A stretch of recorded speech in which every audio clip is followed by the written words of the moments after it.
que nos habla del trueque, precisamente porque la concha quemada, pues estamos hablando de la Spondylus, del Pacífico, encontrarse aquí cerámica de Guatemala, encontrarse aquí también lo que es piedra verde, pues nos habla del paso o el cruce que hubo en nuestra zona.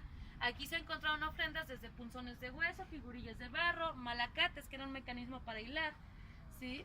Hasta pues algo tan interesante en esta plaza fue el hallazgo de un cuerpo completo de un infante de edades promedio entre los 3 a los 5 años aproximadamente, en posición fetal, sin ninguna ofrenda.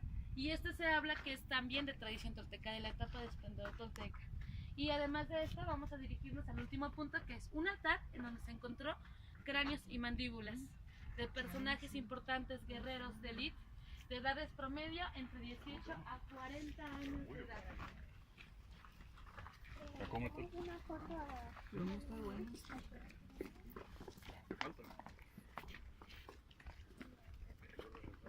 ¿Estos escalones es parte de una de las escalinatas?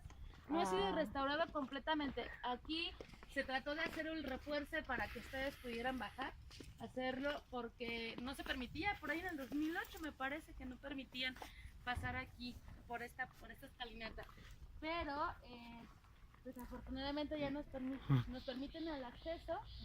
Hay muchas personas, perdón. Y vamos ahora a llegar a lo que es el altar de los cráneos. Hay muchos, y no saben, si hubiesen dejado todavía la vegetación que había en el sendero, caminábamos y salían así. Era algo impresionante. Bueno, estamos dirigiéndonos a un altar en donde, como les mencioné, se encontró una ofrenda de cráneos y mandíbulas muy interesante de guerreros, de personajes importantes, de edades promedio entre 18 a 40 años de edad. Este altar también es de tradición tolteca, fue construido alrededor del año 900 después de Cristo, mide 10 metros por lado y por medio de escalinatas había acceso hacia este. Este altar está siendo comparado con el Zompantli del Templo Mayor, aunque es mucho más temprano, ¿verdad? El posclásico temprano. Aquí, eso sí hay que aclarar, nada fundamenta el sacrificio o la ofrenda de la vida humana, ¿ok? Los restos encontrados aquí también se encuentran en el Museo Regional. Únicamente en el Museo Regional está el chacmol, el caracol cortado transversalmente, la estela y pues mucha obsidiana y cerámica, pero no hay cráneos, todo está en resguardo en bodegas. La mayoría de las piezas que aquí se han obtenido en trabajo en campo se encuentran en resguardo en bodegas a espera de nuestro museo. Ojalá y pues tengan la oportunidad de colocar todo, ¿verdad? Que no es fácil tampoco poder exponer todo, tienen que analizar bien, pues sobre todo para la conservación de las mismas piezas.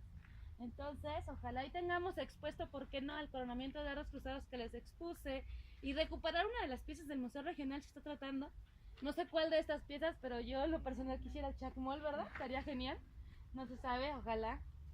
Bueno, continuando con el tema de este altar.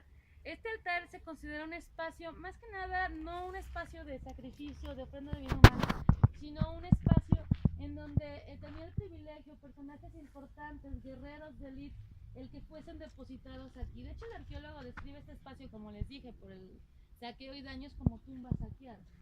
Y un espacio de descanso prácticamente de esta parte tan importante, que era el cráneo que era pues donde se comprende el raciocinio o la esencia como tal. Y bueno, a pesar de que se encuentra otra ofrenda, además de estos cráneos de guerreros de élite que datan de tradición tolteca, no se ha logrado solidificar la teoría de sacrificio, ¿entiendes? Se está haciendo una comparación porque se encontraron otros cráneos en lo que es la escalinata oriente de más que nada grupos norteños, porque aquí en nuestra zona, aunque se desconoce por qué los toltecas se desplazan, tuvimos grupos norteños, chichimecas, que al llegar a la zona hacen muchas afectaciones porque reutilizan, le dan otro uso a la escultura, destruyen muros internos de salas y hacen una extensión en la plataforma en la cara sur, donde una concentración muy fuerte de relleno de escultura en piedra fue encontrada. Además de que reutilizaron muros internos para sobreponer escalinatas, altares, y efectivamente vuelven a reconocer a la zona como un centro ceremonial.